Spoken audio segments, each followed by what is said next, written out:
Sekarang sudah terkenal asisannya ditendang, nggak dikonfirmasi lagi. Dulu yang sering nyoteng itu kan gitu kan. Justru kiai-kiai kampung, ustadz-ustadz desa yang dia bertarif sangat murah, bahkan nggak bertarif, hanya dikasih jamu sekedarnya. Itu mungkin besok yang masuk surga itu gara-gara itu. Oh pantesan Ustadz Munif tuh dulu tuh baik banget loh. Dijemput pakai tos aja mau loh. Di belakang luar biasa loh.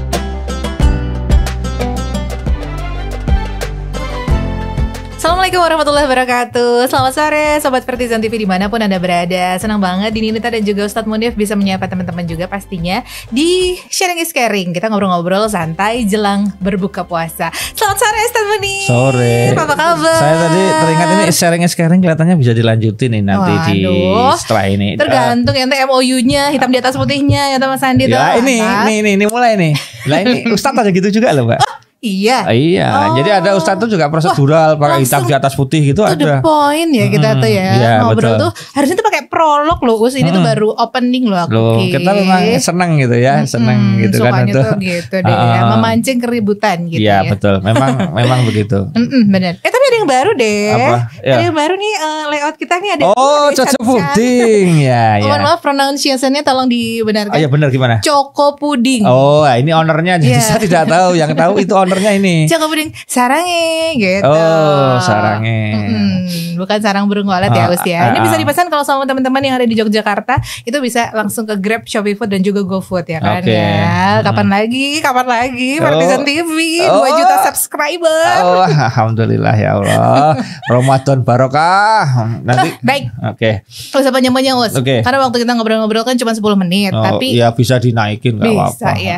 Gimana caranya 10 menit itu biar bisa jadi padat dan bermanfaat. Us. Kita mau ngobrol-ngobrol sore hari ini tuh tentang, aku tuh punya satu unek-unek gitu deh Us. Jadi aku kan suka ya gitu deh ada pengajian sosialita gitu. Kita tuh biasanya tuh suka mau ngundang ustadz gitu. Cuman kita tuh kadang-kadang tuh agak nggak enak gitu loh kalau mau ngundang ustadz yang ini tarifnya berapa, undang ustadz yang itu tarifnya berapa gitu. Undang Ustadz Munif katanya tarifnya udah sampai kakak gitu ya. Aku tuh nggak enak gitu. Ya. Baik, ini jadi Andi kan Ustadz ini bertarif nggak sih? Kalau Ustadz bertarif ya nggak jauh beda dengan Grab sesuai aplikasi nanti. Oh gitu. Iya. Nah, saya sebagai Ustadz di sini saya takut ya karena dalam hadis itu sebutkan bahwa besok itu ada orang yang menghadap kepada Allah. Ditanya sama Allah, umurmu kegunakan untuk apa? Nah si Ustadz ini bilang, ya Allah selama hidupku aku gunakan untuk dakwah di jalanmu ya Allah. Aku menyebarluaskan Islam ya Allah. Aku dakwah di mana-mana, di Vertizon TV, di radio, di ini. Pokoknya aku ceramah di mana-mana ya Allah. Maka aku ingin gara-gara ini engkau berikan aku akses untuk masuk surga ya Allah. Kata Allah, kazabta, bohong. Kamu gak ceramah. Kamu cari duit dari situ. Itu kata Allah. Jadi majelep sendiri nggak? Iya betul. Itu untuk saya. Oh, gitu. Ya untuk saya. Kalau ada ustadz saya dengar ya alhamdulillah gitu kan. Terutama ustadz yang tarifnya mahal-mahal itu. Tolong ini didengarkan. Karena begini. Jadi apa namanya penyakit ustadz nih. Karena saya sudah ceramah sejak SMP Mbak. Wah, saya SD saya ceramah tapi di hadapan anak-anak. Nah ketika SMP saya sudah mulai ceramah di hadapan ibu-ibu. Ya sampai usia saya sekarang 41 ini alhamdulillah. Nah saya sudah mengalami asam garam ya tentang masalah pertarifan itu. Nah Ustadz tuh kalau sudah masuk TV, sudah masuk sosmed itu mesti brandingnya, bayangannya tuh mahal. Ya ada yang benar, ada yang enggak. Tapi mungkin banyak benernya bisa jadi. Nah karena sudah ada manajemen dan sebagainya gitu kan. Nah kemudian sekarang nggak usah bikin dalil-dalil lah, dalil-dalil yang kemudian kan Ustadz itu juga nggak, kan kamu kalau minta minta guru les matematika atau les biola gitu kan mahal. Masa kamu Ustadz nggak dihargai mahal gitu kan? Ini beda. Ustadz bukan profesi bro. Ustadz itu adalah panggilan jiwa. Dimana Ustadz itu kalau sampai kemudian narif, kasihan rakyat kecil jamaah yang hanya bisa ngasih pisang ya Mas Baheki ya. Mungkin dia senyum-senyum ngasih pisang gitu kan, ngasih apa ya? Angpaunya itu diganti sama jamaah dalam bentuk snack, dalam bentuk doa gitu kan. Itu ada seperti itu. Itu yang luar biasa. Kenapa? Ya karena jamaah nggak punya. Dan justru disitulah ujian bagi Ustadz tuh di situ. Kamu tetap ngisinya lama nggak? Kamu bagus nggak? all out nggak ngisinya. Kalau kamu sampai ngisinya nggak all out gara-gara apa? Gara-gara ya ini yang sering kejadian sama Ustadz. Saya sendiri kan berpengalaman begini ya. Bisaroh Ustadz. Ini kan tarif Ustadz itu berapa sih? Nah, harusnya Ustadz tuh nggak ada tarifnya. Tarifnya menyesuaikan kemampuan jamaahnya. Artinya tuh Ustadz tuh nggak bertarif. Ya, perkara jamaahnya memikirkan Ustadz itu sudah. Itu nanti itu urusan lain. Ingat ya, Ustadz itu kan kenapa dia dakwah? Karena dia takwa. Gitu ya. Kata kuncinya kenapa dia mau dakwah, karena itu bagian dari dia mengejar ketakwaan. Kalau takwa, Allah menjamin wa may yattaqillaha yaj'alhu makhrajan. Ustadz itu kalau dia takwa, karena dia dakwah kemudian karena pengen dapat takwa, dia dapat takwa, maka dia punya masalah diberikan solusi sama Allah. Banyak ustadz akhirnya bisa berangkat ke tanah suci nggak usah bayar. Banyak ustadz akhirnya bisa menikah dibayari sama orang nggak usah bayar. Pokoknya banyak kemudahan dari ustadz-ustadz itu.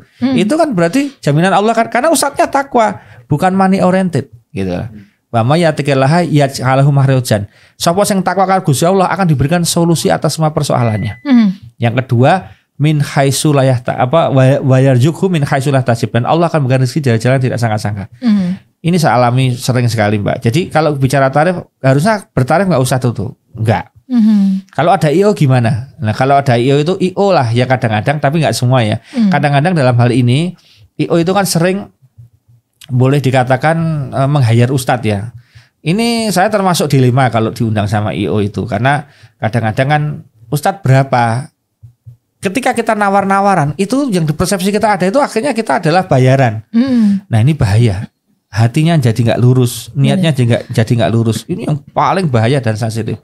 Dan nanti kalau kita udah biasa terima amplop yang besar, ya, yang besar begitu, itu nanti begitu diundang jamaah yang tidak bonafit menurut sing ustadz itu, dia nanti banyak jadwal kemudian ngensel-ngensel gitu. Oh, itu ada. Ya mohon maaf kalau tersinggung ya, memang ini kenyataannya begitu. Benar. Jadi kadang-kadang cancel gitu, wah nggak bisa saya. Kenapa?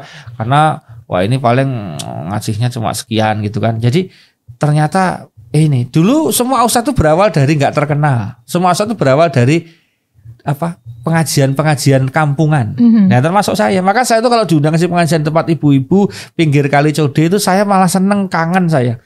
Saya sampai bilang, saya kok nggak diundang lagi, Bu? Kalau saya tulan ke sana, lah Ustadz sibuk, saya takut nanti gini-gini. Enggak, Bu, pokoknya saya diundang. Kalau saya pas nggak ada jadwal saya datang. Udah nggak usah mikir, karena saya kangen dulu. Kalau ngisi di sana itu dikasih snack gitu. Hanya dikasih snack gitu sama minuman gitu, dudukkan ibu-ibu. Itu keren. Justru ternyata begitu saya ngisi di sana nggak ada amplop, Mbak, nggak ada duit, adanya snack. Tapi tahu nggak? Ternyata suatu saat ibu ini yang saya isi pengajian seneng. Artinya bukan senang sama saya loh ya, senang dengan pengajian yang saya sampaikan. Mungkin dia nyampaikan kepada tetangganya atau kepada koleganya atau anaknya atau siapa atau keluarganya yang kemudian bekerja di lembaga yang bonafit. Gara-gara ibu itu saya diundang ke lembaga itu. Jadi saya ngisi berkali-kali di situ nggak ada bayarannya, kasarnya begitu. Tiba-tiba Allah ganti bayarannya dalam bentuk yang lebih besar di perusahaan yang lain. Gitu loh. Itu luar biasa. Jadi godaan ustadz yang sangat istimewa itu adalah dia bagaimana menjaga keikhlasan. Karena kalau dia itu sampai kemudian milih-milih tempat pengajian, milih-milih, itu kan jadi masalah. Ini bagi ustadz-ustadz yang sudah terkenal kemudian bertarif itu masih nggak terima dengan ini, monggo nggak apa-apa. Saya hanya ingatkan dalam hadis besok ada orang di akhirat itu mengungkapkan pahala dakwahnya itu zong, kadzabta kata Allah. Karena engkau pengen dipuji. Ya, begitu jamaahnya banyak nih, jamaah gue nih. Ternyata Mas Baik, ini jamaah saya sekarang rewo-rewo kayak gini, nggak seperti dulu gitu kan. Nah, itu kan ini fanbase aku nih gitu, kan follower gitu. Nah, sosial media tahu aku nggak? Gitu justru ya, kadang mungkin justru kiai-kiai kampung, ustadz-ustadz desa yang dia bertarif sangat murah, bahkan nggak bertarif, hanya dikasih jamaah sekedarnya, itu mungkin besok yang masuk surga itu gara-gara itu. Itulah yang masuk surga. Kita yang ustadz kadang-kadang mewah harus pakai Alp itu katanya kalau jemput ya, kalau nggak pakai Alp itu nggak mau gitu kan. Harus itu mobil hotel bintang 5 gitu kan, makanya harus di resto gitu kan. Ustadznya pencitraan banget gitu ya. Pantesan Ustadz Munif tuh dulu tuh baik banget loh, dijemput pakai tos aja mau loh. Di belakang luar biasa loh. Ini dibuka ini rahasianya ya. Jadi gitu emang pokoknya harus down to earth. Iya betul. Jadi Ustadz itu ingat, Anda bisa besar dari doa jamaah yang kecil-kecil itu. Jadi jangan kamu lupakan jamaah kecil-kecil. Jangan kamu lupakan tuh asisten-asistenmu dulu yang sering nemani kamu kemana-mana. Jangan dilupakan itu. Jangan dilupakan. Sekarang sudah terkenal asistennya ditendang, nggak dikonfirmasi lagi. Dulu yang sering nyoteng itu kan gitu kan. Itu suka berapi-api memang kalau menceritakan pengalaman pribadi itu suka gitu ya. Harus kelihatan kan ya. Oh iya. Memang ya. Seperti curhat ya sehari ini ya sepertinya. Iya betul. Jadi sekali lagi saya mengalami Mbak bagaimana alhamdulillah pernah dibayar saya itu 2M. Makasih Mas, maksudnya gitu kan. Ya gitu kan juga pernah gitu kan. Jadi macam-macam. Alhamdulillah amplopnya saya jujur aja. Amplop itu dari yang tipis sampai pernah saya terima amplop beratnya sama dengan botol itu pernah saya. Widih. Nah, yang pernah sampai dengan botol ini ada ceritanya. Ini saya ceritakan. Ini penting untuk para jamaah semuanya. Jadi waktu itu singkat cerita, alhamdulillah saya pengen bernazar, saya punya niat untuk mengumrohkan Bapak Ibu. Ternyata duitnya saya nabung baru ada 1 untuk Ibu dok. Nah saya bilang, Mas itu Ibu kalau bisa berangkat duluan aja, ini kan nabungnya sudah dapat. Jadi setiap saya ngisi ceramah saya potong 10%, 20% saya masukkan ke kotak, kemudian dapat uang ya untuk bisa berangkat Ibu umroh. Tapi Bapak belum, Mas. Istri saya bilang kalau bisa Ibu berangkat dulu, mau nggak? Bapak ditinggalkan dulu. Saya lebih Bapak, Pak gimana? Mau nggak kalau misalnya Ibu dulu, karena Ibu mungkin kepengen rapopo ya, kamu gampang kapan-kapan. Ya sudah. Nanti saya tak nabung lagi ya Pak, bismillah ya doakan. Nah Ibu kita bayar jeret lunas alhamdulillah. Setelah itu lunas dibayar itu, kita bayar begitu. Tiba-tiba 2 minggu setelah itu saya dapat undangan ceramah ya. Itu keliling di Jawa Tengah di perusahaan air minum yang warnanya merah itu. Ya saya keliling, jadi Sabtu Minggu itu, Sabtu pagi, Sabtu siang, Sabtu sore, Sabtu malam, Minggu pagi, Minggu siang, Minggu sore, Minggu malam pulang. Ya itu dapat rekor itu, 1 botol itu. Itu begitu saya buka, biasanya kan kita cuma ambil 20%. Lah kok itu jumlahnya itu sama persis dengan yang dibayarkan untuk berangkat orang tua. Masya Allah. Langsung ini berarti Allah nggak ridho Ibu berangkat sendiri. Bayarkan, kita nggak usah ambil itu. Tahu Mbak Dini, begitu kita bayarkan lunas alhamdulillah, tak lama setelah itu kejadian Jeronimo saksinya. Setelah saya membayarkan punya Bapak juga, jadi lunas kan Bapak sama Ibu. Itu saya masih ingat, saya mau berangkat siaran ke Jeronimo, di tengah jalan saya ditelepon, pakai telepon yang kecil ini gitu kan, saya masukkan ke dalam helm gini kan naik motor. Assalamualaikum, waalaikumsalam. Ustadz mau umroh? Iya Pak. Mau umroh ke sama Oman? Iya Pak. Ya, kalau mau besok hari Sabtu saya tunggu jam 10 di sini ya Ustadz. Iya. Assalamualaikum Ustadz. Waalaikumsalam. Saya bingung maksudnya apa? Wah, saya langsung tekan Jeronimo itu, masuk ke musolanya, saya sujud syukur. Nggak tahu itu berita apa, dia promo atau apa, nggak peduli, yang mana sujud syukur dulu. Jadi kalau ada berita bagus sujud syukur aja. Ternyata betul Mbak, hari Sabtu saya ke sana, ternyata diterima sama KPIH-nya itu bilang, Ustadz silakan berangkat ke umroh nanti sama ke Oman.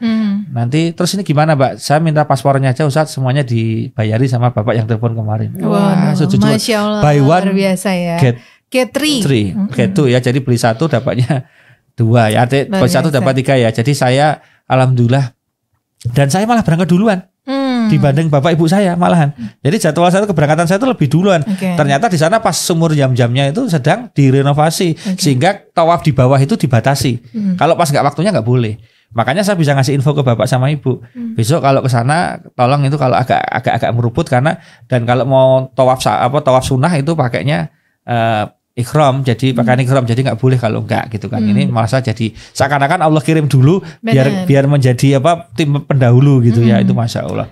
Nah jadi untuk para ustadz termasuk saya, mohon kita luruskan niat. Jadi jangan sampai kita berdakwah hanya pengen terkenal, pengen banyak duitnya, apalagi sampai beli apa. Terus kita nggak boleh latah lah ustadz itu. Ada ustadz kemudian delok ke orang-orang yang suka pakai di channelnya bayari apa gitu, Ustadz tuh nggak perlu diekspos gitu. Itu udah tugasnya. Kalau perlu Ustadz kan tahu dalilnya. Bayarilah orang makan, kalau perlu nggak tahu yang bayari kamu. Itu keren sekali loh. Jadi ada orang itu makan, kamu bayarin, dia nggak tahu siapa yang bayarin tadi, ada gitu aja. Itu luar biasa. Amal-amal seperti itu harusnya Ustadz itu bukan amal yang kemudian disyuting, tak bayar semua ya. Itu bukan Ustadz. Iya benar. Kan. Kalau ada yang viral, dari mana duitnya? Ada. Nanti kita bahas. Ada, pasti habis ada. Ini kita bahas dari mana duitnya. Rahasia Allah tuh selalu besok, ada besok sore dilihat di channel ini ya. Dari mana uangnya? Besok sore insyaallah. Oke, baiklah. Begitu ya curahan nanti dari Ustadz Munif yang sore hari ini terinvestigasi secara langsung, diluruskan kembali niatnya. Itu adalah pesan dari Ustadz Munif yang sudah berdakwah dari usia balita.